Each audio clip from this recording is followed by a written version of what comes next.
Bismillahirrahmanirrahim. Assalamualaikum warahmatullahi wabarakatuh.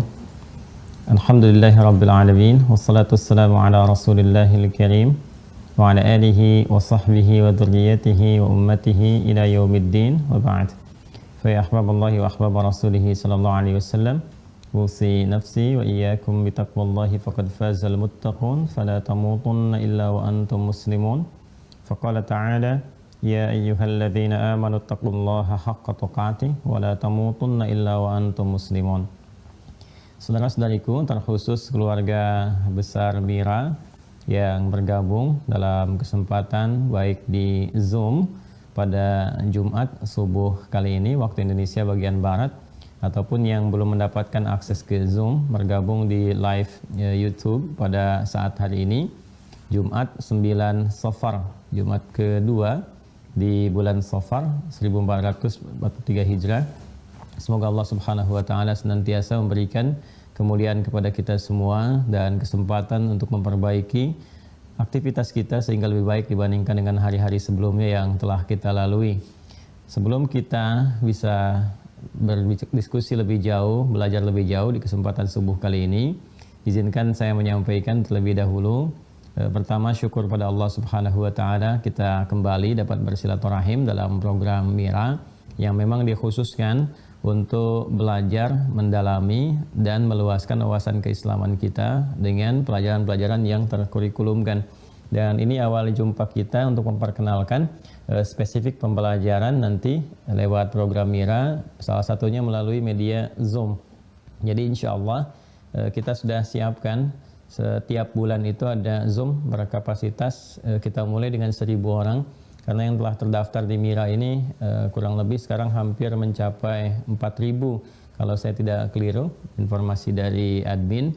Jadi nanti kita lihat bagaimana apakah stabil itu ya dengan jumlah itu. Kalau sekiranya teman-teman kemudian lebih aktif, kemudian lebih banyak juga terlibat di dalam kajian, kita akan naikkan kuotanya sehingga bisa mencakup dan memberi kesempatan kepada seluruh pelajar ataupun maha santri untuk bisa fokus dalam program yang kita desain lewat Zoom ini.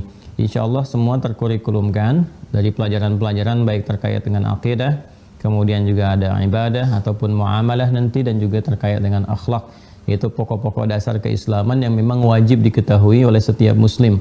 Jadi jangan-jangan kita telah beraktivitas, kemudian bertambah usia, tapi dasar-dasar keislaman pun yang mendasar bagi kita yang wajib diketahui, boleh jadi belum sempurna kita dapatkan informasinya. Karena itu nanti insya Allah dalam 1 pekan kita akan desain pertemuan live secara langsung spesifik di program Mira yang kemungkinan besar waktunya itu terhubung sekitar ba'da maghrib atau ba'da isya dari waktu Indonesia bagian barat. Jadi kami mungkin terhubung umumnya dari Bekasi, kita akan coba masuk lewat Zoom, dan nanti yang belum berkesempatan masuk lewat Zoom bisa nanti kita berikan kode khusus sehingga bisa terhubung lewat YouTube dengan password tertentu ya, sehingga fokus pembelajarannya bisa terukur. Baik, untuk hari ini teman-teman sekalian di keluarga besar Mira khususnya kita akan belajar tentang satu hal yang penting yang kita jadikan sebagai pembuka pertemuan kita, karena ini hari Jumat. Kita akan bahas dulu hal-hal yang terkait dengan Jumat, baik penamaannya, kenapa disebut dengan Jumat, kemudian yang kedua apa keistimewaan di balik hari Jumat ini, dan yang ketiga apa yang kita bisa maksimalkan dari keistimewaan yang telah Allah dan Rasulnya Sallallahu Alaihi Wasallam gambarkan kepada kita terkait dengan hal-hal yang istimewa di hari Jumat. Baik, yang pertama kita akan coba lihat tentang penamaan hari Jumat ini ya, kenapa kemudian ada nama Jumat dan di situ disyariatkan kepada kita untuk menunaikan ibadah di hari ini. Kita gali dengan referensi dulu ya, sehingga kajian kita lebih bersifat ilmiah sifatnya, dan dari sini nanti teman-teman juga bisa lacak. Insya Allah kalau sudah masuk kepada pembelajaran yang sifatnya spesifik, saya juga akan tunjukkan beberapa referensi-referensi, sehingga dari situ nanti kita bisa gali lebih dalam. Teman-teman juga bisa miliki dengan mencari ya, mungkin di toko-toko kitab atau buku tertentu, dan boleh jadi kalau ada kesempatan yang spesifik kita bisa intisarikan, berikan khulasah sehingga nanti lebih mudah untuk dipelajarinya. Baik, kita mulai dengan yang pertama tentang pengertian dan sejarah tentang hari Jumat. Referensi pertama ada kitab namanya Raudhul Unuf, ya. Raudhul Unuf ini nggak bersama saya kitabnya saat ini, tapi bisa saya tuliskan dulu. Dan teman-teman juga insya Allah saya kira ini bisa di googling juga ya, bisa di googling. Nah, nama kitabnya Raudhul Unuf, ya gini ya.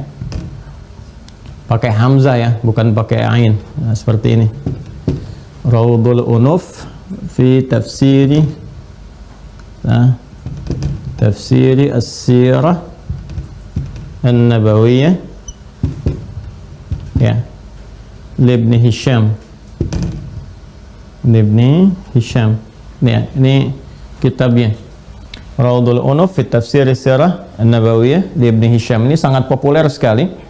Ya, kitab ini, dan yang Raudhul Unufnya ini ditulis oleh Muhammad bin Abdurrahman, ya, As-Suhaili. As-Suhaili, ini ya. Nah, seperti ini, atau dikenal dengan Abul Qasim, Abul Qasim As-Suhaili.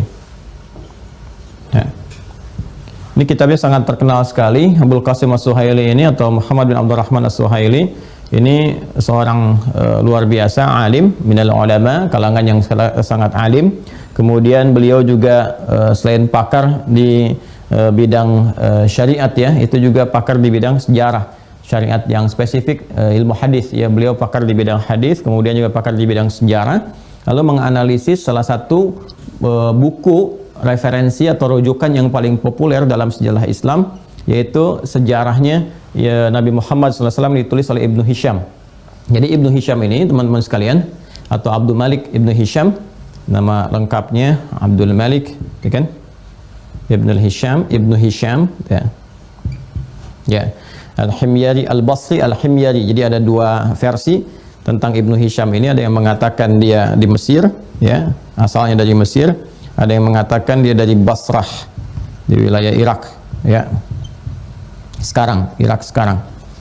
Nah, dan yang kedua ini yang lebih rajih, lebih kuat dalam pandangan kami. Jadi lahirnya, ya, tumbuhnya di Basrah di Irak, kemudian nanti sempat berkelana, ya, dan berkembang, sempat menetap juga di Mesir. Ya, karena itu biasanya orang kalau sudah lebih banyak menetap, seringkali dilekatkan di tempat dia menetapnya, gitu kan. Nah, misal saya pernah di Tripoli, siapa Ustadz Ali Hidayat? Oh, itu yang pernah di Libya itu ya, atau Ustadz Libya misalnya kan. Oh, siapa itu Ustadz Madinah ya? Itu Ustadznya yang di Al-Azhar di Mesir ya. Nah, itu yang sering muncul. Ya, sementara asalnya kan dari sini. Ya. Nah, ini Ibnu Hisham ini, teman-teman sekalian, beliau sangat populer di kalangan umat Islam, di antara yang paling awal ya menuliskan tentang sejarah Nabi Muhammad SAW, yang menyampaikan kembali, ada yang menyebutkan melengkapi, ya, ada yang menyebutkan merevisi, ada yang menyebutkan meneruskan satu karya populer yang ditulis oleh Ibnu Ishaq sebelumnya. Jadi kalau kita lihat sejarah, buku tentang sejarah Nabi ya SAW, atau disebut dengan Sirah Nabawiyah, ya, Sirah Nabawiyah. Nah, ini yang pertama kali menulis, yang paling populer ya di kalangan ahli sejarah, itu namanya Ibnu Ishaq. Nah, Ibnu Ishaq. Cuma sayang, ya, kitab yang ditulis oleh beliau itu nggak sampai kepada kita. Ya, walaupun juga dari segi manuskrip sangat terbatas sekali. Ya, manuskrip pun ada beberapa yang tidak sempurna. Lalu datanglah kemudian Abdul Malik Ibnu Hisham.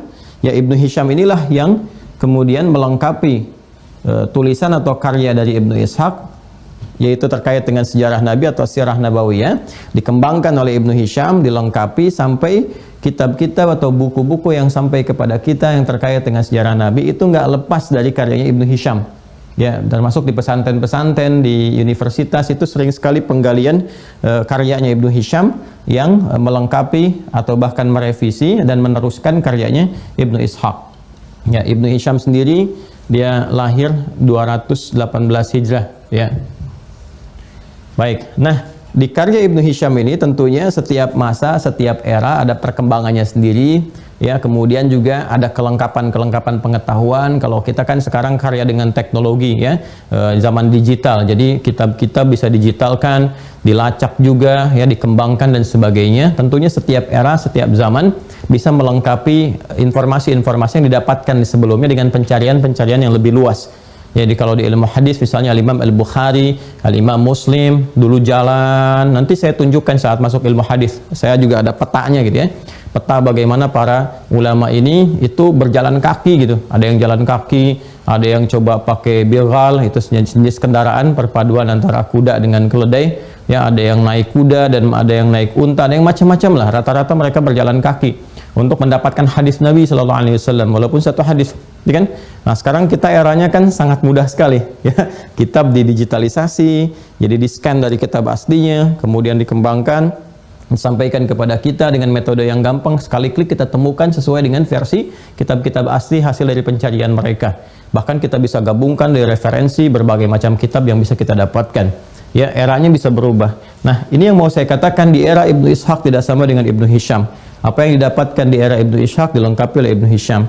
Apa yang didapatkan di eranya Ibnu Hisham, nah ini juga dilengkapi kembali atau dijelaskan, ya, melalui penjelasan-penjelasan yang lebih kaya informasi oleh siapa? Oleh Muhammad bin Abdurrahman As-Suhaili, atau dikenal dengan Abul Qasim As-Suhaili, lewat kitabnya disebut dengan Raudhul Unuf fi Tafsir Sirah An-Nabawiyah li Ibnu Hisham. Nah, ini termasuk kitab yang jadi rujukan.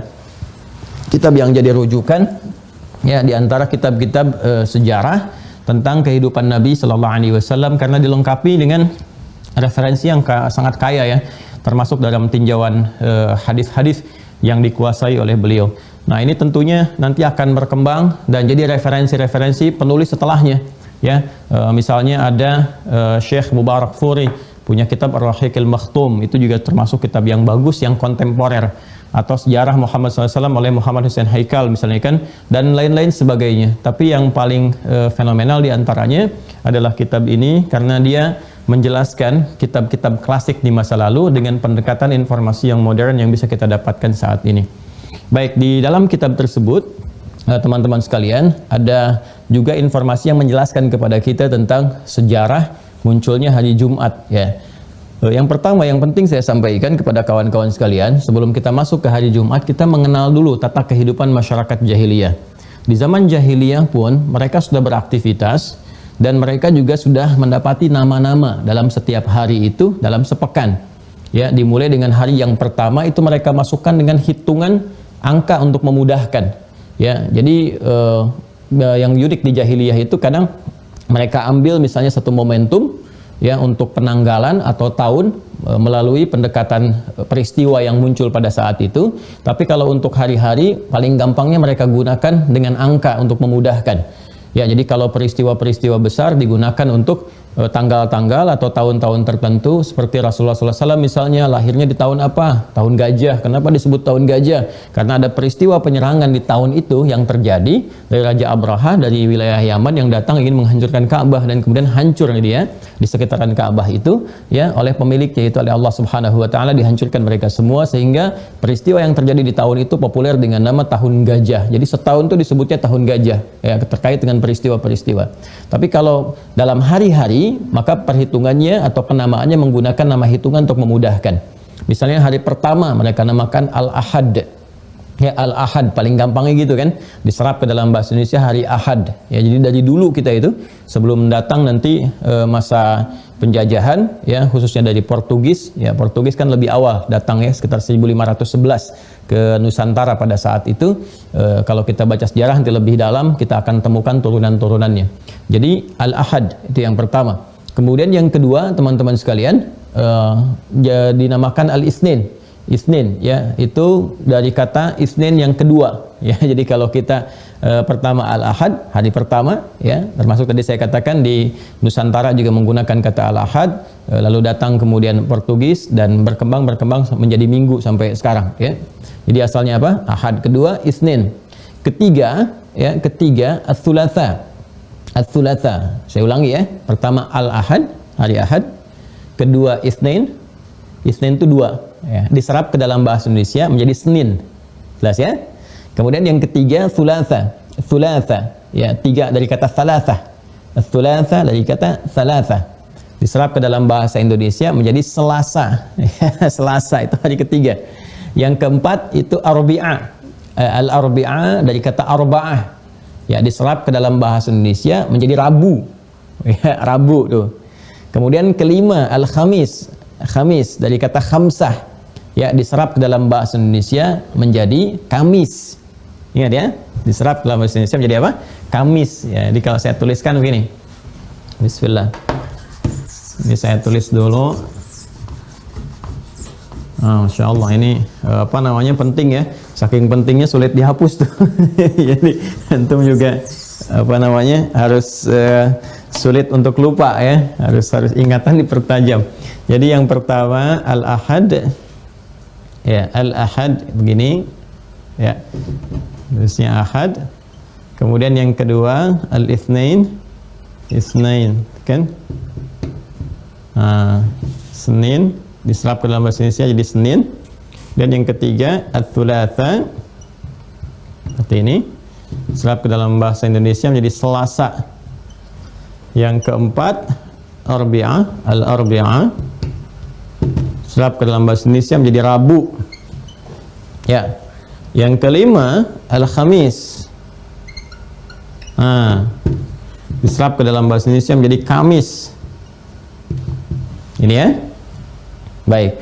Ini Ahad, Al-Ahad, Senin, Selasa, Rabu, kemudian apa?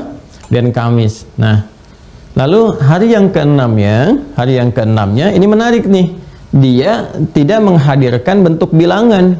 Nah, ini yang agak unik nih. Dia menghadirkan bentuk sebuah momentum yang harusnya tadi saya katakan di awal kan, ya, pada kaidah dasarnya di kehidupan masyarakat Arab pada saat itu, khususnya di jahiliyah, mereka menamakan hitungan harian dengan menggunakan angka, ya, atau menggunakan bilangan seperti ini. Tapi ketika masuk di hari yang keenam, ya, hari yang keenam, mereka namakan dengan Yaumul Arubah. Al-Arubah. Ya, Yaumul Arubah. Asalnya ini namanya teman-teman sekalian, hari yang keenam, Yaumul Arubah, saya kotaki. Ya, ini yang disebutkan oleh Abul Qasim As-Suhaili dalam kitabnya Raudhul Unuf, ya. Jadi yang keenam itu disebut dengan Yaumul Arubah. Baru yang ketujuh ini kembali lagi kepada hitungan angka, yaitu hari ketujuh As-Sabt, As-Sabt, ya, As-Sabt. As-Sabt ini juga terambil dari kata sab'ah, ya, sab'ah, cuma ada singkatan. Jadi ainnya terbuang menjadi sabat dan diserap ke dalam bahasa Indonesia menjadi Sabtu. Sabtu karena orang Yahudi beribadahnya pada saat itu di hari ini, ya, maka dikenal dengan hari Sabat namanya. Sabat asalnya dari bilangan. Bilangan, ya, di hari ketujuh. Jadi mereka beraktivitas, orang Yahudi zaman dulu beraktivitas. Kemudian khusus di hari yang ketujuh mereka kemudian dikhususkan untuk menunaikan ibadah di hari itu, dikenal dengan hari Sabat. Sabat itu kalau di dalam bahasa Arab ya serapannya menjadi sabah gitu kan, menjadi apa? Sabah. Maka ini menunjuk kepada bilangan juga. Ya, ini asalnya teman-teman sekalian. Jadi dari Al-Ahad hari pertama, Al-Itsnain hari kedua, Tsulatsa hari ketiga, Al-Arbi'ah hari keempat, Al-Khamis hari yang kelima, kemudian keenamnya disebut dengan Arubah, yang ketujuh disebut dengan Sabat, ya. Nah, ini yang menariknya begini. Semua hari ini, kecuali hari yang keenam, itu diberikan penamaannya yang terambil dari bilangan.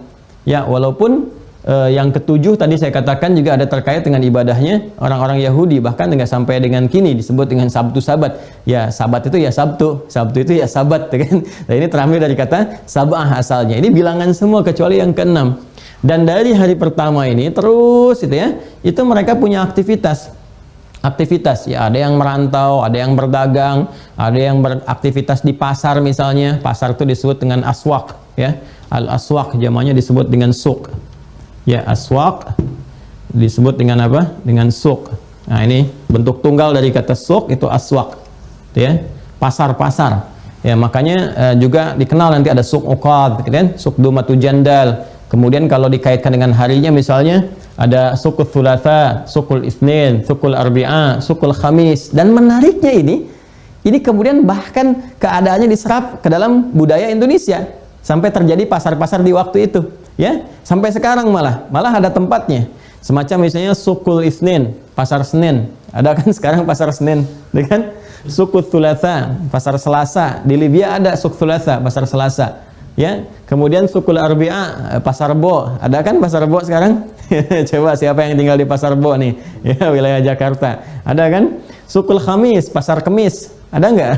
Pasar Kemis, kan? Jadi bahkan nanti ke ya, Sukul Jumat nanti ketika muncul Jumat ya. Nah ini mereka orang-orang jahiliyah pun banyak beraktivitas. Jadi normal saja aktivitas misalnya dari hari Ahad sampai dengan hari Kamis. Mereka beraktivitas. Tadi saya katakan ada yang merantau, kan? Di musim-musim tertentu pergi keluar untuk berniaga. Ada yang di dalam di pasar-pasar. Kemudian ada juga yang beraktivitas mengumpulkan inspirasi untuk membuat syair dari kalangan syu'ara dan sebagainya, gitu kan? Dan sebagainya. Jadi sibuk aktivitas dengan aktivitas dunia. Nah, nanti di hari yang ke-6 ini ada inisiatif dari datuknya Rasulullah SAW, kakeknya Nabi SAW, kakek moyang Nabi. Ya, yang sebelum Abdul Muttalib, ya, itu ada namanya Ka'ab bin Lu'ay. Ka'ab bin Lu'ay. Nah, ini teman-teman sekalian. Nah, ini ya, nanti kalau teman-teman baca kitab yang tadi saya tuliskan, Raudul Unuf, itu ada kakek Nabi SAW, turunan kakek ke atas, itu namanya Ka'ab bin Lu'ay. Nah, Ka'ab bin Lu'ay inilah teman-teman sekalian, yang khusus di hari yang ke-6, ya, beliau mengumpulkan orang-orang Arab pada saat itu, ya, di sekitaran wilayah beliau, untuk apa? Untuk bisa bertemu, ya, untuk melahirkan keakraban, untuk kumpul-kumpul, ya, untuk saling mengenal, ya, dan memberikan kasih sayang di antara mereka, ya, sebagai orang Arab pada saat itu. Makanya dikenalnya dengan Arubah. Arubah yang dalam pengertian bahasa, Arubah itu juga dikenal dengan rahmah. Jadi nama lain dari Arubah itu Ar-Rahmah. Nah, seperti ini. Nah, jadi inisiasi yang dilakukan oleh kakek moyang Nabi Sallallahu Alaihi Wasallam yaitu Ka'ab bin Lu'ay, karena Nabi SAW itu dari kalangan suku terhormat. Ya, suku terhormat juga dari kalangan Quraisy, dan Quraisy ini sangat dihormati, suku yang paling istimewa. Jadi Nabi SAW itu lahir dari keluarga terhormat dengan kepribadian terhormat, pindah juga ke tempat yang terhormat. Jadi nggak ada celah dari orang-orang sekitaran itu untuk bisa, ya, mencela, mempersekusi atau menyoal Nabi Sallallahu Alaihi Wasallam. Jadi orang-orang Arab pada saat itu pun di kehidupan Nabi Sallallahu Alaihi Wasallam seperti Abu Jahal misalnya, ya, ataupun orang-orang lainnya di sekitaran Nabi itu nggak bisa mencela Nabi karena secara nasab itu beliau orang terhormat, secara kepribadian terhormat, bahkan menggelari beliau dengan Al-Amin, gitu kan. Nah, kemudian juga karakter beliau sangat terhormat di semuanya, jadi nggak ada celah sedikit pun untuk mencela Rasulullah SAW. Dan inilah diantara mukjizat pemeliharaan yang diberikan oleh Allah Subhanahu Wa Taala kepada Rasulullah SAW untuk menguatkan nanti risalah kenabiannya saat beliau diangkat menjadi nabi. Ya, jadi orang-orang nggak bisa mencela beliau, mau mencela nasabnya nggak bisa, mencela karakternya nggak bisa, karena itu para pencela di zaman Nabi dan biasanya terwariskan sifat itu sampai kini atau yang akan datang pun, itu mencela itu bukan karena kekurangan yang didapati pada orang yang dicela, tapi lebih kepada kecemburuan yang tidak terkontrol akan kelebihan yang dimiliki oleh yang dicela itu. Ya, kalau yang dicela itu orang baik, karena celaan itu adalah sifat kehidupan. Ingat itu ya, kita nggak bisa melepaskan diri dari celaan, karena celaan itu bagian dari ujian untuk meningkatkan kualitas hidup. Tinggal bagaimana posisi kita saat dicela, itu persoalannya, ya kan? Apakah kita orang baik atau yang kurang baik? Kalau kita orang baik, itu pasti akan dicela dari yang tidak baik lawannya. Celaan yang datang dari yang tidak baik ini adalah petunjuk dari Allah untuk menyampaikan kepada kita bahwa kita sudah baik. Makanya para nabi dicela, ya kan? Sahabat dicela, tabi'in dicela, ulama dicela, ya kan? Bahkan naik ke atasnya juga malaikat juga dicela. Ya, bahkan Allah la khaliqul kullil makhluqat itu dicela juga. Ya. Anda bisa kebayang kan? Allah dicela oleh orang-orang yang tidak beriman, ya, tidak yakin kepadanya, tidak menuhankannya, Allah dicela. Malaikat dicela, Rasul dicela, Nabi dicela, sahabat dicela, tabi'in dicela, ulama dicela. Anda Tuhan bukan, malaikat bukan, Rasul bukan, Nabi bukan, sahabat bukan, tabi'in bukan, ulama juga belum, nggak pengen dicela, maka ada yang tidak sehat, ya kan? Jadi sepanjang kita berbuat baik, pasti akan ada tantangan yang diantara tantangan itu sifatnya celaan. Untuk menguji kesungguhan kita dalam meningkatkan kebaikan itu, sekaligus mengukuhkan, ya, kebaikan yang telah Allah tempatkan kepada diri kita untuk dipertahankan. Ya, yang biasanya misalnya, mohon maaf sekali, baru mengenal masjid, saya kan jarang ke masjid, tiba-tiba ke masjid, ada misalnya sindiran atau celaan datang dari orang lain dan seterusnya. Soleh Padahal nama Anda Kevin misalnya kan. Itu sebetulnya kalimat yang disampaikan itu untuk menetapkan bahwa Anda sudah mulai berubah. Tapi sebaliknya, kalau ada perilaku yang tidak baik, kemudian datang celaan ditujukan kepada pelakunya, ini menunjukkan pengingat dari Allah Subhanahu wa taala bahwa ada sesuatu yang kurang baik yang harus diperbaiki. Jelas ya? Jadi saya kembali ke sini, ini banyak beraktivitas di hari-hari ini sehingga Datuk Nabi sallallahu alaihi wasallam, kakek moyang Nabi sallallahu alaihi wasallam bernama Ka'ab bin Lu'ay berinisiatif dari semua kesibukan itu tetap dikumpulkan oleh beliau, ya, kalangan masyarakat itu, ya, dari suku-suku yang ada pada saat itu dikumpulkan untuk menunjukkan sifat arubah, ya, sebagai komunitas atau warga Arab pada saat itu untuk saling bisa bertemu, ya, kalau kita bahasa kita namanya silaturahim misalnya kan, bisa berkumpul, bisa berdialog, bisa macam-macam, sehingga nanti mereka juga punya satu tempat, kalau kita semacam DPR-nya gitu kan, mereka bisa berkumpul di situ, bisa dialog, memetakan kehidupan dan sebagainya.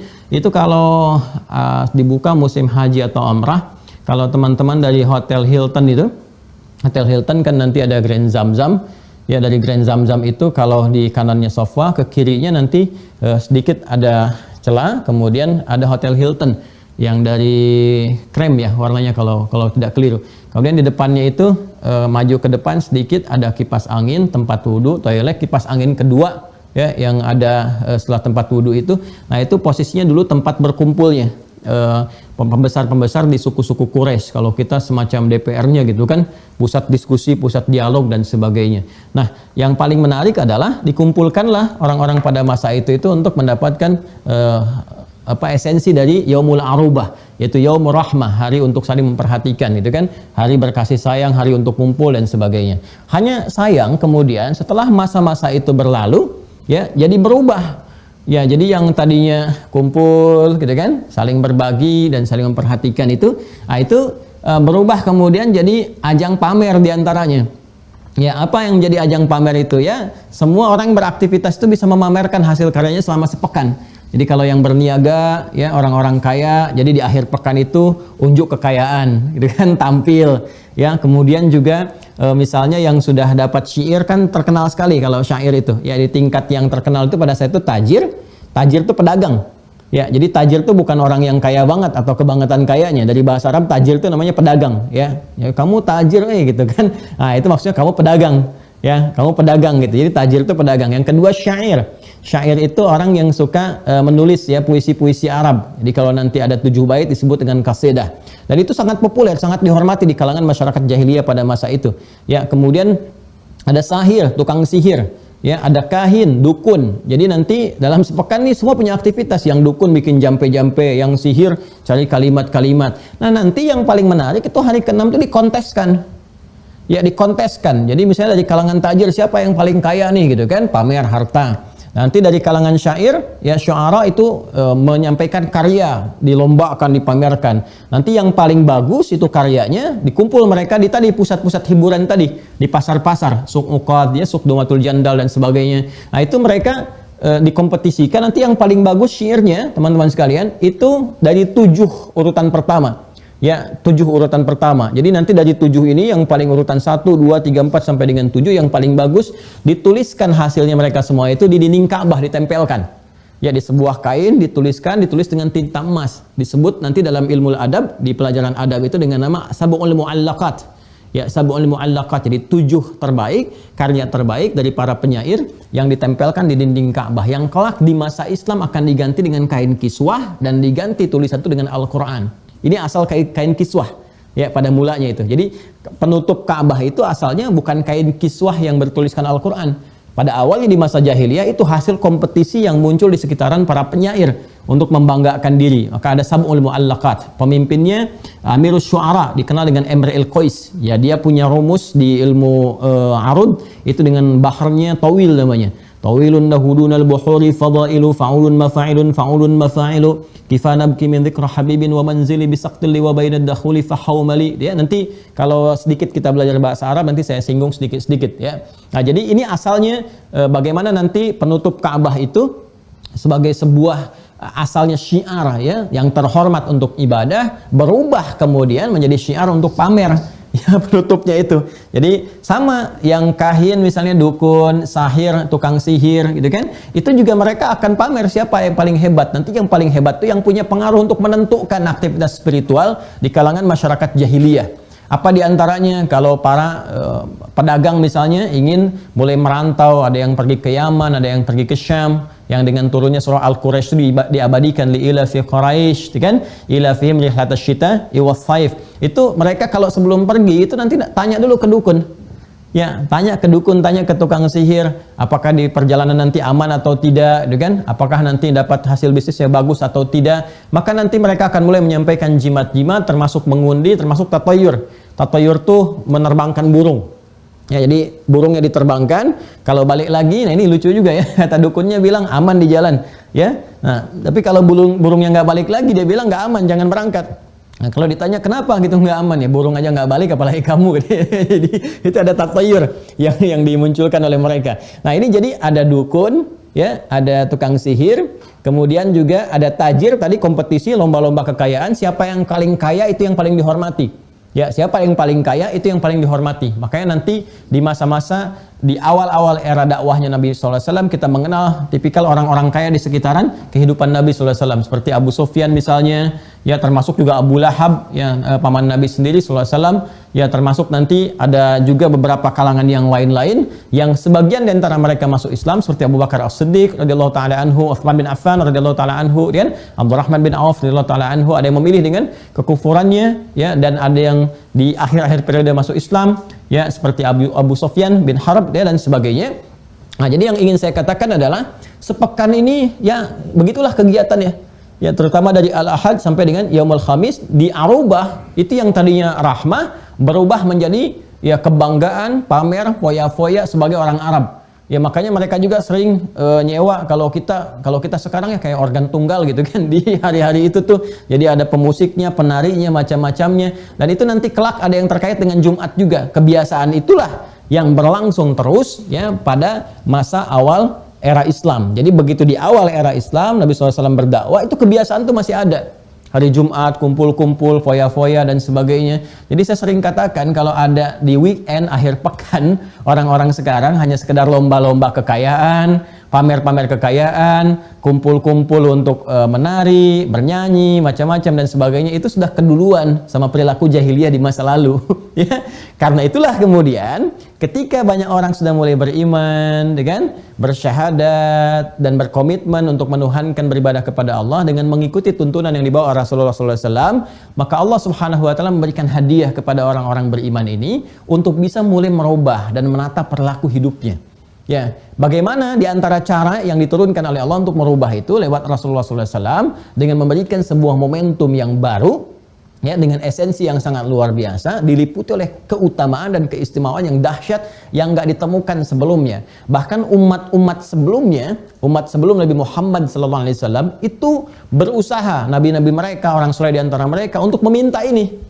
Ya, tapi Allah hanya berikan kemudian kepada umatnya Nabi Muhammad SAW dengan keutamaan nabinya. Jadi orang Yahudi mendapatkan hari Sabtu, orang Nasrani mendapatkan hari Ahad, kan? Maka Allah Subhanahu Wa Taala sendiri yang menamakan kemudian hari yang ke-6 ini, yang tadinya Yaumul Arubah, namanya bukan langsung dari lingkaran orang-orang atau manusia sekitarannya. Kalau Sabat kan masih dalam istilah mereka, itu kan, dari penamaan angka. Ahad juga sama. Tapi hari yang ke-6 ketika orang-orang mulai beriman, mendekat kepada Allah, dari Yaumul Arubah dirubah oleh Allah untuk orang beriman menjadi Yaumul Jumu'ah. Yaumul Jumu'ah.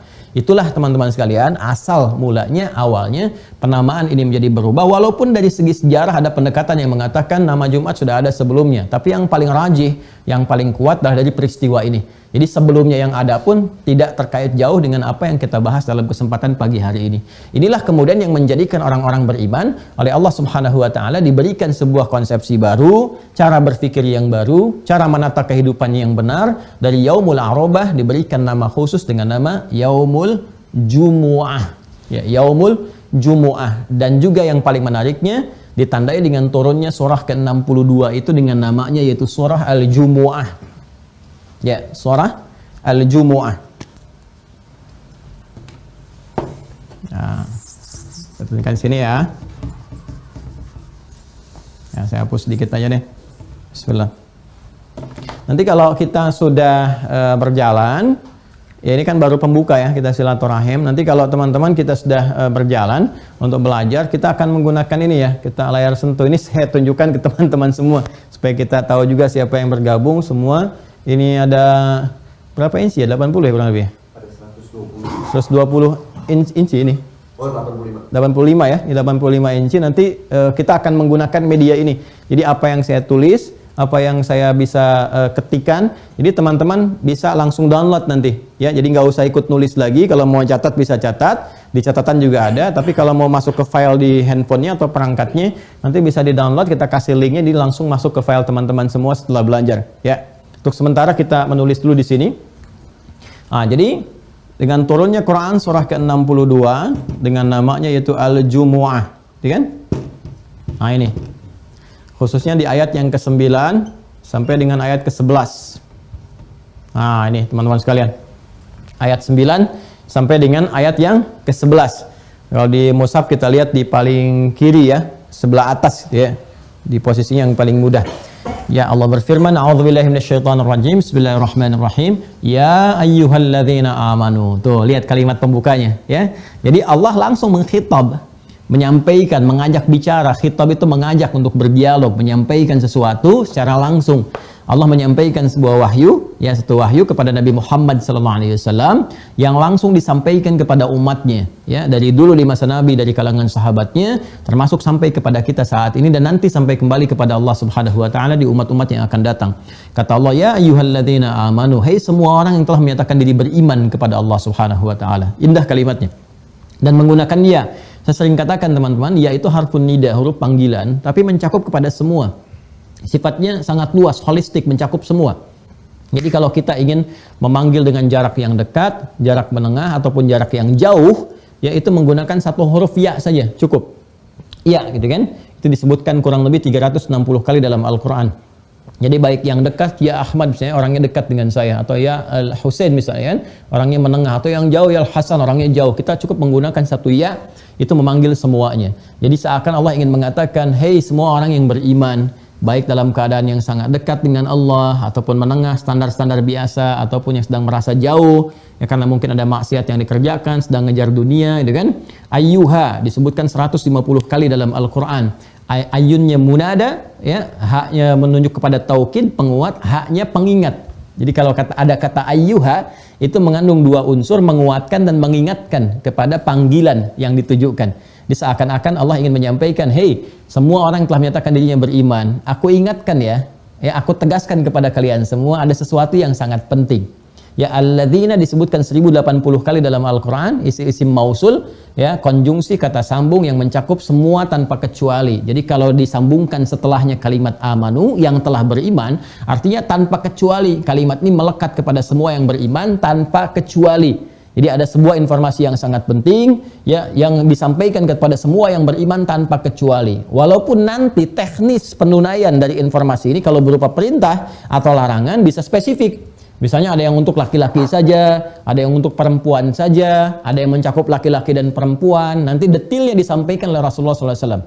Makanya nanti ada kalimat ya ayyuhalladzina amanu itu mencakup laki-laki dan perempuan. Ya seperti misalnya contohnya puasa Al-Baqarah ayat 183. Ya ayyuhalladzina amanu kutiba alaikumusiyam. Kan semua laki-laki perempuan itu puasa.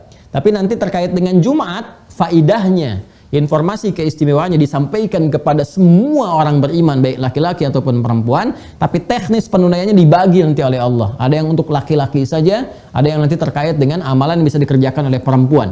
Ya, misal turun ayat ini, ayat yang ke-9, ya ayyuhalladzina amanu idza nudiya lis-salati min yaumil jumu'ati fas'au ila dzikrillah. Ya kan? Perhatikan kalimatnya. Ya ayyuhalladzina amanu idza nudiya lis-salati min yaumil jumu'ati. Tolong garis bawahi oleh teman-teman ke kalimat yaumil jumu'ah. Jika kalian disuruh untuk menunaikan salat, ya kan? Nah, sekarang perhatikan kalimatnya teman-teman sekalian. Yaumul Jumu'ah. Ya, yaum itu hari. Jamaknya ayam. Jumu'ah di hari Jumat. Ya ayyuhalladzina amanu idza nudiya lis-salati min yaumil jumu'ati. Ya kan? Jika kalian diseru, ada panggilan ya untuk menunaikan salat min yaumil jumu'ati, dari sebagian waktu di hari Jumat. Ya, ada kata min, minnya tab'id di situ. Tab'id itu menunjuk sebagian. Jadi enggak semua di hari Jumat. Ya, ada dua hal yang sangat menarik, bahkan nanti tiga setelahnya, fas'au ila dzikrillah. Jadi ada tiga hal yang sangat menarik di ayat ini sebagai pembuka. Satu, dengan turunnya ayat ini menetapkan pergantian nama hari ya, bagi orang beriman dari Yaumul Arobah menjadi hari Jumu'ah. Ya, menjadi hari apa? Jumu'ah. Ini asalnya teman-teman sekalian.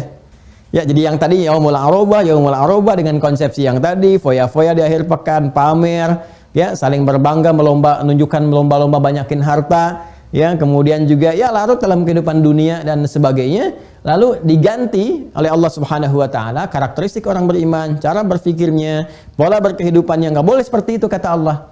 Ya, yang sudah beriman itu imannya mesti menunjukkan perbedaan dengan yang belum beriman. Imannya mesti membawa dia pada pola hidup yang baru, yang tidak sama dengan sebelum-sebelumnya.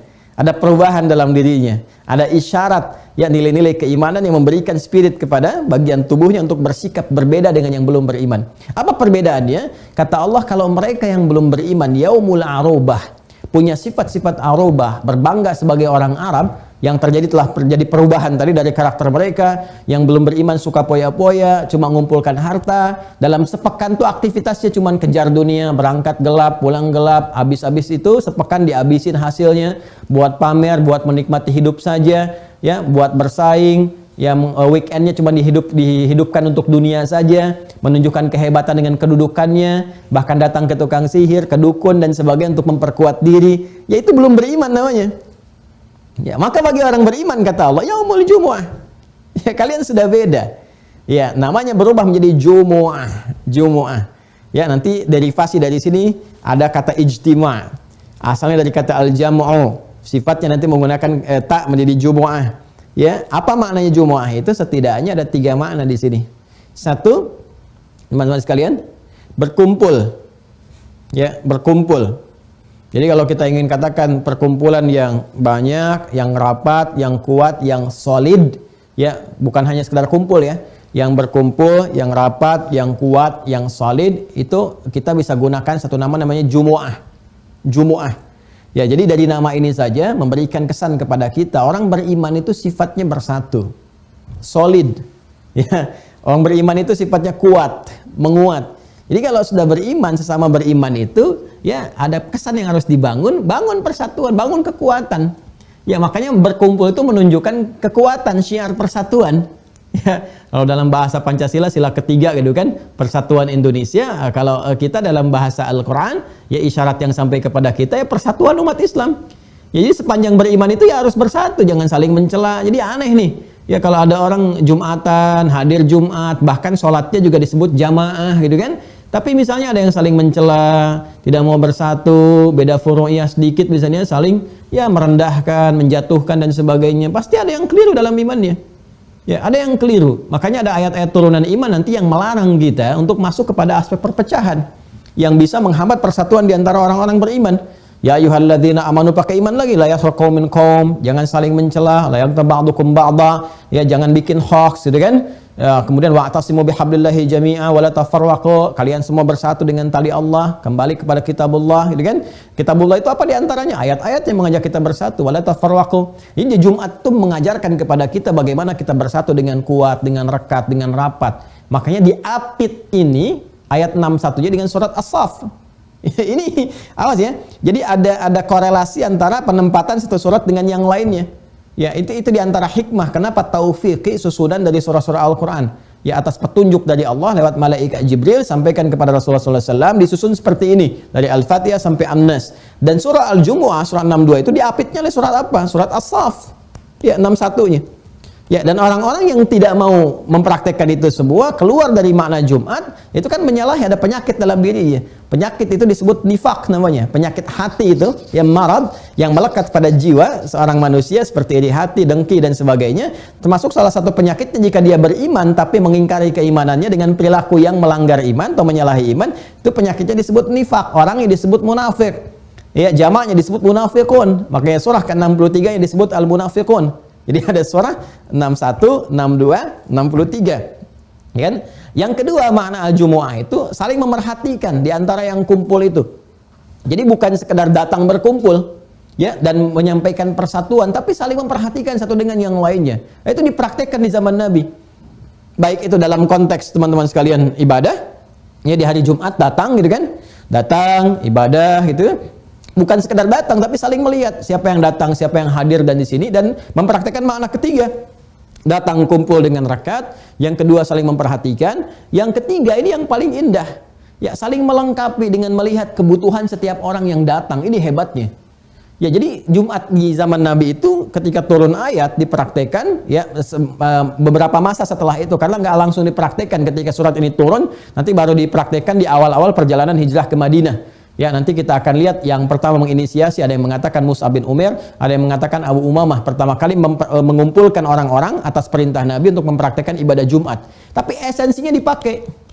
Apa di antara esensinya? Gak ada terjadi di zaman Nabi orang datang misalnya untuk berkumpul, khususnya Jumatan, salat Jumat, kecuali mereka mengenal siapa yang di sampingnya. Dan mereka tahu ini butuh apa. Jadi solusi. Yang lapar dapat makanan, yang haus dapat minuman, yang kurang pekerjaan dapat relasi untuk bekerja. Sampai ada seorang teman-teman, satu sahabat ya, yang datang dari jauh. Ya, datang dari jauh. Jadi dia bukan orang Madinah. Jadi saat Jumat nih relatif stabil dipraktekan, ya itu di fase Madinah itu paling stabil, karena ketika hijrah itu paling mudah menunaikan ibadah Jumat dan seterusnya. Jadi ayat Jumat itu turun sesaat sebelum hijrah, dipraktekkan di awal-awal hijrah di perjalanan, ya kan?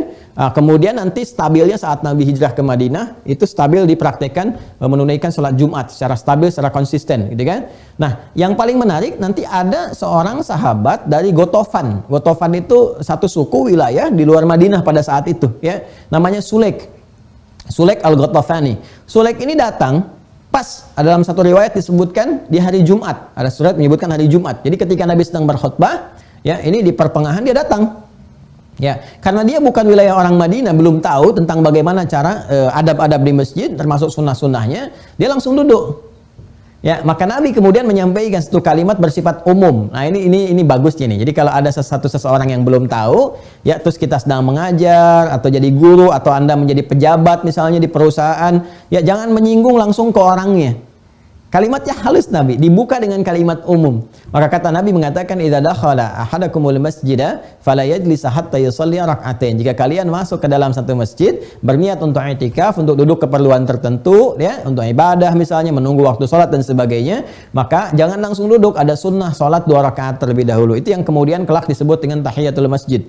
Ya, kelak disebut dengan apa? Tahiyatul masjid. Tapi ketika kemudian kalimat Nabi itu disampaikan, orang-orang tahu, langsung orang melihat kan? Ya, Nabi memberi isyarat nih ada teman kita yang baru. Jadi hadis yang disampaikan Nabi bukan hanya menunjuk kepada satu syariat sunnah tahiyatul masjid, tapi juga memberikan isyarat kepada orang-orang sekitaran Madinah. Ini loh, ada kawan kita orang baru, bukan dari kalangan ahli Madinah. Barangkali dia datang ke sini selain Jumat nanti butuh perhatian. Makanya orang melihat semua ke situ. Ya, begitu selesai Jumat itu berlomba. Bapak Ibu sekalian, keluargaku itu Masya Allah, di zaman Nabi itu nggak ada orang yang punya persoalan kecuali sahabat-sahabat yang mereka itu hadir di sekitar Nabi berlomba untuk saling bisa membantu dengan kemampuan yang bisa mereka lakukan. Ada yang bisa ngasih referensi misalnya, ada yang bisa memberikan bentuk makanan, ada yang bisa memberikan bentuk arah pekerjaan, tapi sesuai dengan kemampuan masing-masing. Dan hebatnya mereka berlomba siapa yang pengen duluan, itulah Jumat. Jadi bagaimana iman itu? Ya, iman itu memberikan sebuah pengaruh yang sangat kuat bagi diri kita gitu untuk bersikap. Jadi kalau orang beriman tuh nggak usah ditanya tentang bahasa persatuan, nggak usah ditanya tentang bahasa bagaimana saling memperhatikan, ya, saling menguatkan. Jadi ketika kita masuk hari Jumat, salah satu yang dievaluasi pada diri kita itu ambil skala terkecil dulu, misalnya skala keluarga. Ya, coba dilihat di keluarga kita. Jangan-jangan kita melihat jauh tapi lupa dengan keadaan di dalam diri kita. Bagaimana penyatuan di keluarga itu bisa dibangun. Ya, jangan-jangan mohon maaf di keluarga pun kita masih melihat ya seperti aktivitas-aktivitas yang dipopulerkan di masa jahiliyah. Kehidupan keluarganya hanya untuk menata diri supaya makmur dalam segi harta, ayah bekerja mengumpulkan harta, punya kedudukan, hanya untuk weekend jalan-jalan aja. Ya, beli ini aja, beli itu, menikmati kehidupan dunia. Kalau cuma itu orientasinya, orang jahiliyah itu lebih hebat, lebih duluan. Ya, jadi kita mulai dari lingkungan keluarga dulu yang paling kecil, tata dulu, ya kan? kumpul, saling menguatkan. Barangkali si bungsu perlu perhatian, si kakak perlu arahan, ada yang perlu diskusi, kitanya belum sempat. Dengan sama-sama kita melihat evaluasi seperti itu. Ya, saya ada laporan kasus nih, sebetulnya kasus ini berulang dari masa lalu, gitu ya. Ada anak yang ya dari dia kecil, sekolah Islam bagus dan sebagainya, ketika dia masuk kampus pintar, ini sebenarnya kisah masa lalu juga tapi terulang kekinian. Ya, ketika sudah masuk satu kampus, nalar dia sudah mulai berpikir luar biasa, tiba kemudian datang ke rumah dia minta izin pindah agama. Anda bayangkan. Dan ketika ditelusuri ya penyebabnya, yaitu salah satunya kurang perhatian, ya kurang rekat hubungan antara orang tua dengan anaknya. Jadi kita jangan bicara jauh dulu, kan aspek jauhnya itu kan dengan sekitaran, dengan tetangga dan sebagainya. Makanya Jumat kan menarik, ada sholat harian berjamaah, itu lingkaran terdekat, satu RT misalnya, RW. Tapi kalau Jumat kan dari mana-mana datang. Coba Anda bayangkan kalau dipraktekkan, ibadah harian, ibadah pekanan, ibadah tahunan. Jadi kalau semua makna itu dipraktekkan, Jumat dipraktekkan dengan benar, saya yakin kemiskinan akan terkurangi. Itu kan kenapa? Karena semua orang mempraktekkan dengan baik. Ya, cara dia bergaul, cara dia merekatkan hubungan dan sebagainya. Apalagi kalau haji dipraktekkan, saling merekatkan semua satu dengan yang lainnya. Ya, dan Allah memberikan kesan apa yang sangat dalam, fas'au ila dzikrillah. Kalau sudah muncul sepekan hari Jumat itu, fas'au ila dzikrillah, maka bergegaslah kalian semua untuk ingat kepada Allah. Ya, jadi untuk laki-laki ada ibadah spesifik salat, kan? Tapi semua diminta oleh Allah, baik laki-laki ataupun perempuan, coba ingat zikir kepada Allah. Ternyata ini bagian kedua terakhir yang ingin saya sampaikan sebelum masuk ke keistimewaan. Kita sejarah Jumat sudah tahu tadi. Ya, sekarang syariat Jumat juga muncul, ya, sudah disampaikan. Nah, yang paling menarik ketika Allah Subhanahu wa taala menyampaikan lewat ayat ke-9 ini, fas'au ila dzikrillah, bergegas untuk ingat kepada Allah, zikir kepada Allah. Ternyata Allah memberikan kesan evaluasi kepada kita. Pada kita semua tanpa kecuali. Ya, zikir itu semua aktivitas yang kita kerjakan yang mampu mengingatkan dan mendekatkan diri kita kepada Allah. Ya, kita ingat Allah, zikir. Ya, zikir dan mendekatkan. Jadi bukan sekedar ingat tapi membangun kedekatan dengan Allah.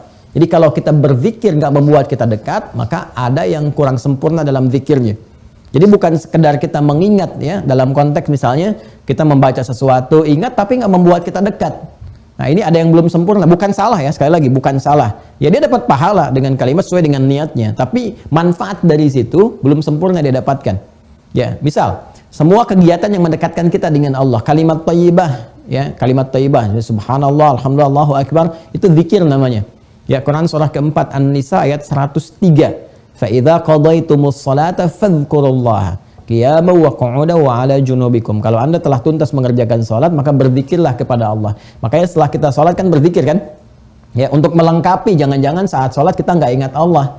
Ya, saat salat itu kita ingat pekerjaan, kita ingat jemuran, kita ingat handphone, macam-macam.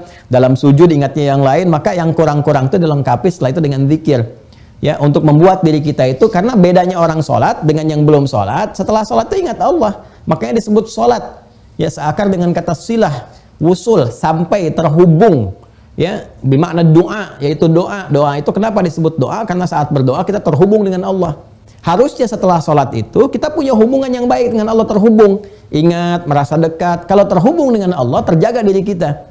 Ya, nggak mungkin pulang dari Jumatan habis sholat tertukar sendal. Nggak mungkin, nih kayaknya punya saya nih. Oh, ini mirip-mirip dipakai, padahal ke masjid nggak pakai sendal misalnya, kan? Apalagi ngambil kotak Jumat misalnya kan, sama. Anda pulang dari situ kan setelah Jumatan kerja lagi ke kantor, nggak mungkin nulis teman-teman sekalian ngetik kelebihan 0 misalnya, kelebihan angka, ya, atau menempatkan sesuatu tidak pada tempatnya, nggak mungkin, mustahil. Kenapa? Karena sedang terhubung dengan Allah. Ya, nggak mungkin memperhatikan yang haram, nggak mungkin suami melihat kepada yang haram yang bukan mahramnya. Ya, nggak mungkin istri juga melihat kepada yang haram yang bukan mahramnya dan sebagainya. Ya, jadi semua kalau sudah terhubung itu baik. Nah, itulah zikir. Ya, selain itu apalagi misalnya doa. Doa itu disebut zikir. Quran surah ke-7 misalnya Al-A'raf, ya, ayat 205 itu. Wadhkur rabbaka fi nafsika tadarruan wa khifatan wa dunal jahri minal qaul, dan berdoalah engkau dengan kesungguhan jiwamu, ya, dengan menghamba kepada Allah. Disebutnya berdoa itu dengan zikir. Karena saat berdoa kita merasa dekat dengan Allah. Dan kedekatan itu yang menjadikan doa kita cepat terkabul. Jadi kalau Anda hanya berdoa diucapkan di kalimat, nggak sampai ke dalam hati, itu pengabulannya boleh jadi gitu ya, tidak secepat yang kita harapkan. Ya, karena ada kehusyuan, tadarruan wa khifatan wa dunal jahri minal qaul. Tadarruan itu bahasa yang merendah yang sampai ke dalam hati, ke dalam jiwa. Itu diantara adab dalam berdoa, ya. Kemudian apa lagi? Baca Al-Qur'an. Baca Al-Qur'an itu termasuk zikir karena Al-Qur'an itu disebut zikir. Quran surah ke-15 ayat 9. Inna nahnu nazzalna dzikra wa inna lahu lahafizun. Kami yang telah turunkan Al-Qur'an sebagai zikir. Makanya ketika Anda baca Al-Qur'an, Anda merasa lebih dekat dengan Allah, kan? Ya, kemudian apa lagi? Mengulang-ulang menghafal Quran, itu bagian dari zikir. Menghafal itu nilainya 4 kali lebih tinggi dari sekedar baca. Karena itu kalimat zikirnya pun disebutkan 4 kali. Di Quran, surah ke-54 Al-Qamar, ayat 17, ayat 22, ayat 32, ayat 40. Walaqad yassarnal Qur'ana lidzikri fahal mim muddakir. Kami telah mudahkan Al-Quran untuk diingat, dihafalkan. Nah, menghafal itu disebut zikir. Jadi penghafal Quran yang benar itu adalah penghafal Quran yang menghafal Qurannya, yang dengan Quran itu menjadikan dia ingat dan dekat dengan Allah. Jadi kalau dia menghafal Quran, surat apapun menjadikan dia kurang dekat dengan Allah, ada yang salah dengan hafalannya. Ya, dia hafal Al-Ikhlas, Qul huwallahu ahad. Dia hafal, tapi lisannya bisa mengatakan semua agama misalnya sama, menuju pada Tuhan yang sama, cuman caranya beda-beda dan sebagainya. Maka hafalan itu belum memberikan kesan kepada jiwanya. Kalau dia diniatkan dengan kalimat itu, bukan karena ketidaktahuannya, dengan yang harus belajar pengetahuan. Nah, ini kalimat-kalimat yang teman-teman sekalian bernuansa zikir. Jadi membangun kedekatan. Apalagi misalnya sholat. Ya, sholat, ketika sholat itu disebut zikir. Quran surah ke-20 Thaha ayat ke-14. Innani anallahu la ilaha illa ana fa'budni wa aqimis salata li dzikri. Saya Allah, kata Allah, enggak ada Tuhan selain saya. Kan? Maka sembah saya, tuhankan saya, pertuhankan saya, sembah saya. Cara menyembah Allah itu lewat sholat. Apa itu sholat? Faidahnya li dzikri, sebagai pengingat kepadaku untuk membangun kedekatan denganku, kata Allah.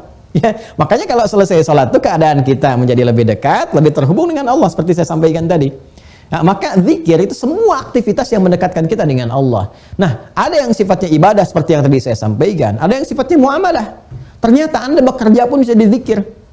Kalau pekerjaan Anda itu untuk membangun kedekatan dengan Allah, mencari nafkah misalnya, kan, supaya dapat sesuatu yang dijadikan kita membangun kedekatan dengan Allah, kelebihan hartanya bisa dipakai untuk zakat, untuk infak, ya, mengimplementasikan apa yang Allah perintahkan, atau paling minimal bawa harta ke rumah supaya beli pakaian yang layak dipakai untuk sholat, dipakai untuk baca Al-Quran, berkehidupan yang baik. Itu ketika Anda niatkan demikian, zikir. Bahkan kalau Anda hanya menatap langit pun, menatap sekitaran di bumi, terus Anda ingat Allah, mendekatkan diri Anda dengan Allah, itu disebut zikir. Ya, makanya setiap bangun pagi, kita bangun dari tidur, setiap bangun dari tidur, teman-teman sekalian, itu kan kita diminta untuk menjadikan aktivitas sebagai zikir. Yang saya sampaikan kemarin, yang di tuntunan sunnah Nabi saat bangun dari tidur. Di Abu Daud nomor hadis 1367.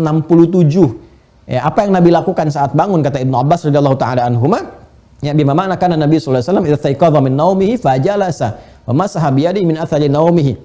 Ya, faqara min khawatimi surah Ali Imran. Nabi itu kalau bangun dari tidur duduk terlebih dahulu, menghilangkan bekas kantuknya dengan tangan yang diduga bersih. Setelah itu beliau membacakan ayat penutup di surah Ali Imran. Dari mana dibacanya? Dari inna fi khalqis samawati wal ardi wa ikhtilafil laili wan nahari la ayatin li ulil albab. Ayat 190, 191-nya alladzina yadhkuruna Allaha qiyaman wa qu'udan wa 'ala junubihim wa yatafakkaruna fi khalqis samawati wal ard. Rabbana ma khalaqta hadza batila subhanaka faqina 'adzaban nar. Tuh. Jadi kita diingatkan dari sejak bangun, jadikan aktivitasmu sebagai zikir. Jalanmu zikir, perkataanmu zikir, pekerjaanmu zikir, ya, dan dilatih lewat konsepsi ibadah tadi. Jadi ibadah yang ritual itu melatih supaya aktivitas kita yang sisanya itu menjadi zikir.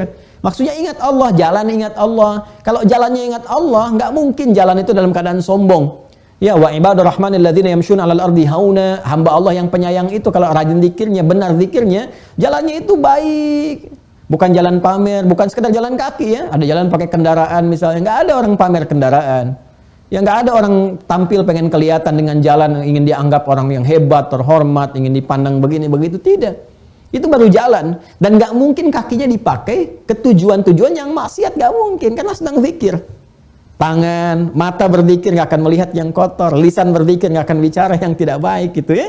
Nah, itu konsepsi kehidupan kita. Jadi kalau kita mengamalkan satu ayat ini saja, ya, untuk benar-benar berzikir, demi Allah saya katakan semua manusia jadi baik. Jadi baik, karena nggak ada konsepsi yang buruk di sini, semua baik. Nah, setiap pekan kita diminta oleh Allah untuk mengevaluasi diri. Hei hambaku, kata Allah, kamu kan mengatakan sudah beriman. Aku minta bukti nih, imanmu mana? Coba deh dalam sepekan kamu evaluasi. Jangan-jangan sepekan ini kamu sibuk cari dunia. Sepekan ini yang kamu keluhkan dunia lagi, sehingga beban kamu itu terasa berat karena duniamu, karena pekerjaanmu itu. Ya, padahal kata Allah, kalau kamu benar dengan konsepsi hidup yang telah aku tunjukkan, tenang hatimu. Coba lihat, bukankah di antara faedah zikir, manfaat zikir untuk membangun ketenangan jiwa? Buka Quran surah ke-13, Ar-Ra'd ayat ke-28. Ya, ala bi dzikrillahi tatma'innul qulub. Yakinkan pada dirimu kalau zikirmu benar kepada Allah, dampaknya ke hati akan tenang. Coba kalau nggak percaya, Anda kalau sedang baca Quran lebih tenang kan hatinya? Lebih tenang. Jadi kalau Anda sedang punya masalah, alih-alih bikin status yang tidak jelas, lebih baik apa? Lebih baik baca Quran. Lebih baca Quran, buka mushaf, baca Quran, itu minimal walaupun solusi belum datang pada saat itu, tapi hati Anda tenang. Daripada Anda bikin status yang nggak jelas. Nggak nyangka ya kejadiannya begitu, ya itu sedang nyangka namanya. Ketika Anda mengatakan nggak nyangka, Anda sedang nyangka. Paham ya? Jadi itu konsepsi yang dibangun, minimal hati kita tenang. Ala bi dzikrillahi tatma'innul qulub. Ya makanya banyak orang itu yang ketika dia tidak benar menjalani konsepsi hidupnya sesuai dengan apa yang Allah tetapkan itu, jadi beban hidup itu. Padahal konsepsi hidup dunia itu kan menyenangkan, menenangkan. Ya, Nabi Adam tuh ketika diturunkan memulai misi di dunia, itu pengiringannya jelas sekali di Al-Baqarah Quran surah kedua ayat 38. Ya qulna habitu minha jami'a fa imma ya'tiyannakum minni huda faman tabi'a hudaya fala khaufun 'alaihim wala hum yahzanun. Kan? Ayo sekarang Adam misimu dimulai, turun ke bumi bersama pasanganmu. Ya kan? Nanti kamu berhidup berkeluarga dan sebagainya, berketurunan, ya kan? Nah, nanti saat kamu beraktivitas itu aku turunkan petunjuk hidup, hudan. Ya kan? Kalau kamu ikuti petunjuk itu, aku jamin kehidupan kamu di bumi fala khaufun 'alaihim wala hum yahzanun. Pakai him tuh. Ya, kamu dan mereka nanti anak keturunan kamu setelah kamu itu aku jamin mereka akan hidup dengan tenang, fala khauf tidak gelisah, wala hum yahzanun dan mereka tidak akan bersedih. Ya, senang. Jadi tenang dan senang. Jadi kalau berkeluarga menenangkan, menyenangkan, di pekerjaan menenangkan, menyenangkan, sepanjang apa? Mengikuti hudan. Petunjuk yang Allah berikan. Petunjuk untuk umat Nabi Muhammad, hudannya disebut Al-Quran. Nabi Musa mendapatkan hudan disebut apa? Taurat. Quran surah 17 ayat 2. Wa ataina Musal kitaba, ya, waja'alnahu hudan li bani Israel. Kami berikan kepada Musa itu kitab namanya Taurat. Al-Imran ayat 3. Nazzala 'alaikal kitaba bil haqqi musaddiqan lima baina yadayhi wa anzala at-Taurah li Musa. Injil li Isa alaihi salam namanya hudan. Nabi Muhammad dapat Al-Quran, itu juga hudan. Al-Baqarah ayat 185. Syahrul Ramadan alladzi unzila fihi al-Quran hudan linnas. Sementara Al-Quran pun disebut dengan zikir. Inna nahnu nazzalna dzikra. Jadi Al-Quran disebut hudan sebagai petunjuk. Di antara fungsi petunjuk itu sebagai zikir. Jadi kalau kita benar menjalani kehidupan sesuai dengan apa yang disampaikan dalam Al-Quran, berpikir dengan benar, maka di antara manfaatnya tenang. Nah, dalam sepekan ini kita diminta mengevaluasi. Jadi Jumat itu hari persatuan, hari saling memberi perhatian, hari berkasih sayang, tapi sekaligus hari evaluasi berkehidupan. Hei, tuh ada yang nunjukkan zikir pagi dan petang. Ya, silakan pagi, petang, Nabi Zakaria itu zikir pagi dan petang. Yang pertama kali diperintahkan zikir pagi dan petang itu Nabi Zakaria. Ya, Nabi Zakaria ketika diberikan karunia putra oleh Allah Subhanahu wa taala, Yahya namanya, itu perintahnya berzikir pagi dan petang di Quran surah ketiga Ali Imran ayat 40 sampai dengan ayat ke-41. Ya. Sudah? Jadi kalau kita baca dari situ di paling kanan ya, di sebelah atas dari ayat 38, 39, 40, 41. Qala rabbi anna yakunu li ghulamun wa qad balaghani al-kibar wa imra'ati aqir. Qala kadzalika Allahu yaf'alu ma yasha. Qala rabbi ij'alni ayah. Qala ayatuka alla tukalliman nasa ya thalathata ayyamin illa ramza. Ya, kemudian setelah itu apa? Ya, dan bertasbihlah, berzikirlah kepada Allah ya bil asyi wal ibkar, setiap pagi dan petang. Jadi ya Allah, bagaimana aku punya anak sementara aku dalam keadaan sudah sepuh, istriku juga divonis monopause dan mandul, maaf kan, secara medis gak punya keturunan. Ya kata Allah demikian, kalau Allah sudah menetapkan jadi ya jadi gitu kan. Maka yang mustahil pun menurut manusia kata Allah nggak ada yang mustahil. Apa tandanya? Tandanya kalau kamu sudah mendapatkan tanda-tanda itu, ya istrimu mulai mengandung, gitu kan? Kemudian kamu jangan bicara dulu selama 3 hari. Ya, kemudian setelah itu sibukkan diri kamu untuk zikir kepada Allah, bertasbih, memuji Allah setiap pagi dan petang. Maka dari situ nanti terus terwariskan. Wariskan itu asar, jalan tapak yang dipijaki itu asar namanya. Jalan itu ada yang berupa jalan fisikal, ada yang berupa jalan petunjuk. Ya, maka kalau dikumpulkan disebut ma'thur, sifatnya disebut ma'thurah. Maka ada namanya al-azkar al-ma'thurah, zikir-zikir ma'thurat. Ya, yang tersampai itu kepada Nabi sallallahu alaihi wasallam, sampai kepada kita dituliskan oleh para ulama. Ada karya misalnya Al-Imam An-Nawawi, ada karya yang lain-lain dikumpulkan, zikir-zikir yang menuntun kita untuk berzikir kepada Allah. Tapi esensinya sebetulnya zikir-zikir itu dikumpulkan untuk memberikan pedoman kepada kita bagaimana dalam berkehidupan, bukan sekedar dihafalin, bukan sekedar dibaca, membaca itu untuk tahu isinya. Ya, karena itu saya ingin mengakhiri jumpa kita di pagi hari ini. Jumat salah satunya adalah untuk berevaluasi, ya, momentum untuk berevaluasi diri. Coba lihatlah, ya kan kita sudah menetapkan diri Allah sebagai Tuhan, kita berjanji akan beribadah, dan kita meyakini akan berpulang kepada Allah pemilik kita. Ya, kita akan pulang, ya, yakin kita akan meninggal, kan? Coba tanyakan jujur kepada diri kita sendiri, apa akan hidup selamanya? Sementara di sekitaran kita sudah ditunjukkan bukti yang nyata, banyak yang meninggal, teman kita tiba-tiba nggak ada, dicari infonya telah meninggal, kan? Kerabat kita, bahkan keluarga kita. Coba lihatlah. Ini menunjukkan bahwa kita pun sama dengan mereka setelah berpulang. Pertanyaannya, setiap pekan diminta evaluasi oleh Allah. Makanya setiap Jumat tuh duduk, merenungkan diri, melihat, ya, suatu saat saya akan pulang gitu kan. Saya akan kembali. Bekalnya apa? Makanya diingatkan Allah, evaluasi. Bekal pulang itu cuma satu, zikir. Zikir itu amal soleh yang terbaik. Ya, zikir itu yang dimintakan oleh Allah. Zikir, ingat kepada Allah. Ya, perbanyak amal soleh. Karena setiap masa, setiap tempat punya bekal. Kan sering saya katakan, Anda pergi ke tempat tertentu saja di dunia itu butuh bekal. Anda mudik butuh bekal, ya, dari Jawa misalnya ke Sumatera butuh bekal, ke luar negeri butuh bekal. Nah, ini kita mau keluar dunia, meninggalkan dunia, kita butuh bekal yang jelas. Apa di antara bekalnya? Zikrullah. Jadi malu ya, dikasih 40 tahun, 50 tahun untuk sekedar baca Al-Quran, ya, masih belum sempat, ya. Sementara anak kecil 4 tahun, mata nggak bisa lihat, ya, nggak bisa lihat maksiat, ditutup oleh Allah. Masya Allah, sudah ada yang khatam Al-Quran, bacaannya bagus, sudah ada yang hafal Quran, anak-anak sudah mulai ke masjid gitu kan, Masya Allah, sholatnya bagus, bahkan mereka pun belum baligh, ya, belum berlaku hisab untuk mereka. Sementara saya, Anda, kita semua sudah dalam lingkup yang sebetulnya sangat terancam oleh perbuatan kita sendiri. Ya, karena itu evaluasi setiap Jumat untuk memperbaiki diri, perbaiki diri, lihat keluarga terdekat, dan bangun visi kehidupan yang lebih baik. Untuk bisa memaksimalkan itu semua, maka Allah memotivasi kita lewat petunjuk Rasulullah SAW. Disampaikan kepada Rasulullah, ya, supaya kita bisa menghidupkan Jumat ini berbahagia. Ya, jadi ini hari raya kita setiap pekan ini. Hari raya ini, raya kita setiap pekanan. Ya, makanya kita mengkhususkan ini untuk memaksimalkan kebaikan-kebaikan di hari Jumat ini. Maka dengan segala hal yang baik tadi, diberikanlah keistimewaan khusus untuk Jumat. Biasanya kan kalau semakin banyak keistimewaan diberikan, itu menunjukkan semakin bagus kan, semakin mulia kan. Ya, orang itu kan kalau punya banyak gelar yang bagus-bagus, menunjukkan kualitasnya bagus kan. Ya, sifat-sifat yang baik menunjukkan orang itu baik. Hari juga begitu, ketika diberikan kemuliaan yang bagus, menunjukkan dia semakin istimewa. Maka diberikanlah keistimewaan-keistimewaan untuk hari Jumat ini yang melebihi atau membedakan dengan hari-hari yang lainnya. Di antaranya apa? Jumat itu, teman-teman sekalian, penting diingat ya, adalah hari saat Allah Subhanahu wa taala membentangkan waktunya, ya, dan ada waktu spesifik di situ, sepersekian waktu yang Allah mengijabah doa-doa yang disampaikan. Jadi satu, Jumat itu hari mustajab untuk berdoa. Ya, hari mustajab. Jadi kalau sudah masuk Jumat, ya, ada yang menafsirkan di 12 jam khususnya.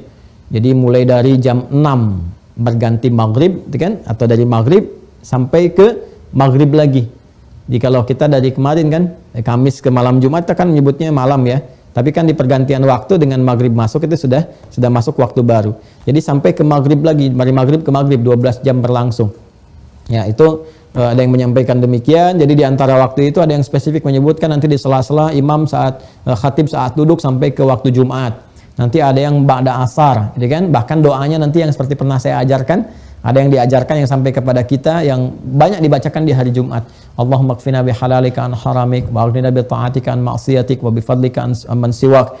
Ya Allah cukupkan kami ya Allah dengan semua yang halal darimu, jauhkan dari yang haram, dan jadikan diri kami kaya dengan segala keutamaan darimu ya Allah. Kaya keutamaan dari Allah itu ya kaya untuk ibadah, kaya harta untuk bersedekah, untuk beramal, karya pikiran untuk berbuat sesuatu yang baik dengan pikiran kita ya. Kemudian bifadlika amman siwak, dari berikan kami keutamaan dari hal-hal yang ada di kehidupan ini ya, dan jadikan itu yang lebih utama dibandingkan dengan yang lainnya, dan berikan kami kemampuan untuk taat kepadamu ya, dan menjauhi maksiat-maksiat. Terkumpul semua di situ, semua apa yang kita harapkan ya. Jadi hari mustajab untuk berdoa, hari evaluasi diri, hari untuk meningkatkan ibadah. Bahkan saat Jumat pun ibadahnya spesial ya. Kita mandi pun untuk Jumatan itu sudah dapat pahala sendiri. Pakai parfum mau Jumatan untuk laki-laki dapat pahala sendiri.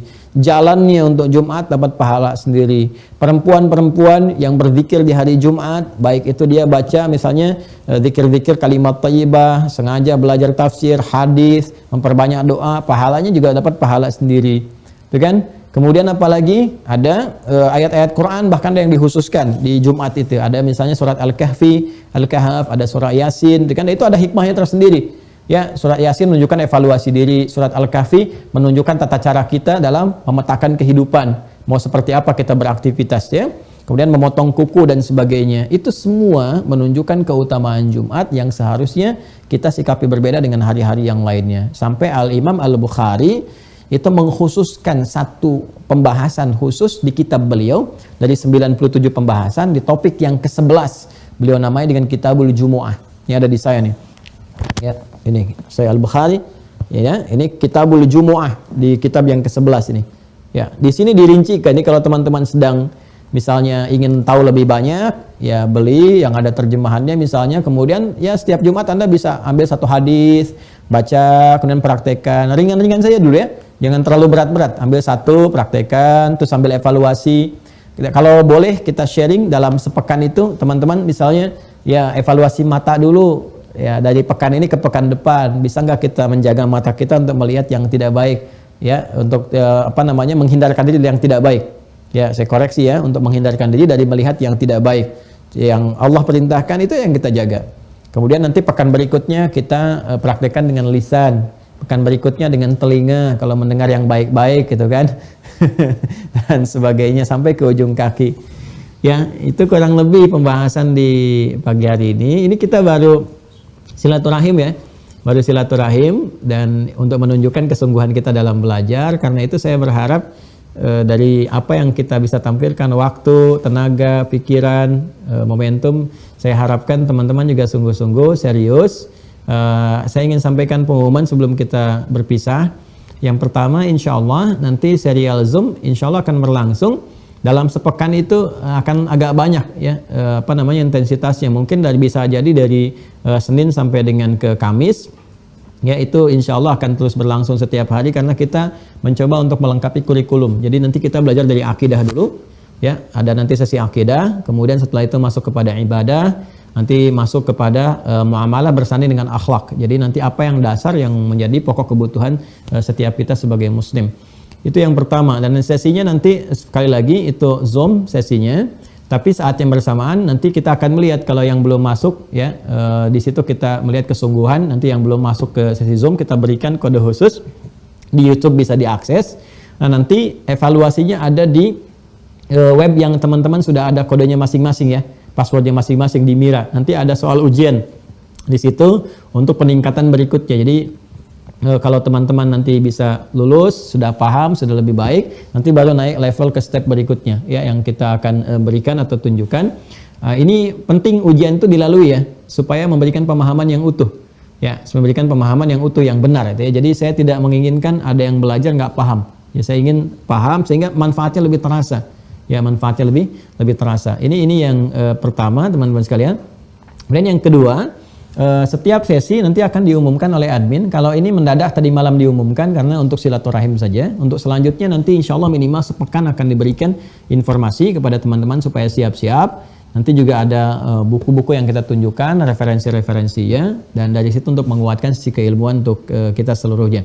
Ya, saya kira yang terakhir sesi khusus untuk tanya jawab. Ya, jadi nanti dalam sepekan itu ada satu sesi di Zoom untuk tanya jawab, tapi teknisnya akan lebih bagus kalau teman-teman siapkan dulu pertanyaannya supaya nggak habis waktu kita untuk berdialog yang kadang-kadang mungkin sinyalnya nggak sama gitu ya. Jadi nanti di sesi khusus kita akan sampaikan sesi materi misalnya 3 kali, nanti satu sisinya untuk tanya jawab, tapi nanti untuk masuk ke sesi ini pun tetap di kolom ujian di Webmira itu akan disampaikan. Baik, yang terakhir saya update, alhamdulillah untuk saat ini sampai perkembangan ini kita sedang fokus berjalan untuk bisa mengembangkan pesantren. Ya, alhamdulillah ini nanti saya tunjukkan ambil video baru yang tingkat SD. Jadi di pesantren kita itu kurikulumnya tersambung dari KB ke TK ke SD sampai nanti ke pesantren tingkat SMP, SMA, nanti S1, S2, S3-nya beasiswa. Saya sudah komunikasi dengan para ulama juga, tokoh-tokoh di luar negeri. Jadi mudah-mudahan bisa dapat untuk di sana tersambung. Nah, alhamdulillah ini kan kurikulumnya yang kita buat dari langsung menurunkan dari Al-Quran dengan hadis-hadis Nabi, dikombinasikan dengan kebutuhan kekinian di kehidupan kita. Jadi dari KB nanti siswa yang naik ke TK, TK naik ke SD, SD naik ke SMP, ke SMA. Ya, nah yang di tingkat SMP SMA ini pesantrennya ada area atau lokasi nanti yang saya siapkan juga untuk pesantren yang non formal. Pesantren non formal itu seperti yang di Mira sekarang, kalau nanti sesinya udah agak tenang ya pandeminya, insya Allah kita berharap, berdoa dan berikhtiar mulai berakhir, nanti kita bisa undang teman-teman untuk bisa offline ya, bisa ketemu khusus silaturahim yang di santri yang di Mira. Jadi nanti pesantren yang sedang kita siapkan insya Allah juga ada satu area nanti untuk merasakan bagaimana teman-teman hidup di lingkaran pesantren, atau mungkin ada yang sudah pernah pesantren. Nanti mungkin saat santrinya libur, nah teman-teman yang diundang bisa tinggal di situ selama sepekan, 2 pekan, atau mungkin sebulan. Jadi nanti bisa belajar lebih intensif di sana. Saya nggak sebutkan lokasinya dulu karena khawatir seperti kejadian berapa tahun ke belakang, begitu kita share terbatas ternyata menyebar luas dan akhirnya yang terjadi tanah-tanahnya sudah mulai naik, nggak bisa dieksekusi dan agak keterlambatan. Jadi sekarang kita pindah lokasi, tapi yang SD itu sudah mulai 60% lah bangunannya sudah mulai cukup ada. Nanti kita update kepada teman-teman yang mungkin nanti kalau yang SMP SMA belum utuh, mungkin yang SD ini juga bisa kita gunakan di satu waktu untuk silaturahim karena ada ruangannya juga yang cukup saya kira untuk bisa diadakan pertemuan. Saya kira itu untuk sementara. Pagi hari ini karena jumpa kita silaturahim, kita belum ada dialog. Insya Allah nanti di pertemuan berikutnya kita sajikan satu sesi khusus untuk bisa bertukar pikiran dengan teman-teman semuanya. Terima kasih atas perhatian dan pertemuan kita pada Jumat kali ini 9 Safar ya, dan mudah-mudahan dirahmati oleh Allah Subhanahu wa taala, tetap istiqamah, dan saya juga mohon doa mudah-mudahan tetap istiqamah, dijaga oleh Allah Subhanahu wa taala dan bisa berkumpul dengan Anda semua dalam satu kondisi yang lebih baik dalam ridha Allah Subhanahu wa taala. Allahumma taqabbal minna innaka antas samiul alim wa tub alaina innaka antat tawwabur rahim. Nahmaduka hamdan syakirin, hamdan na'imin, hamdan yuwafi ni'amahu wa yukafi mazidah. Ya Rabbana lakal hamdu wa lakal syukru kama yanbaghi li jalali wajhikal karim wa li 'azimi sultanik.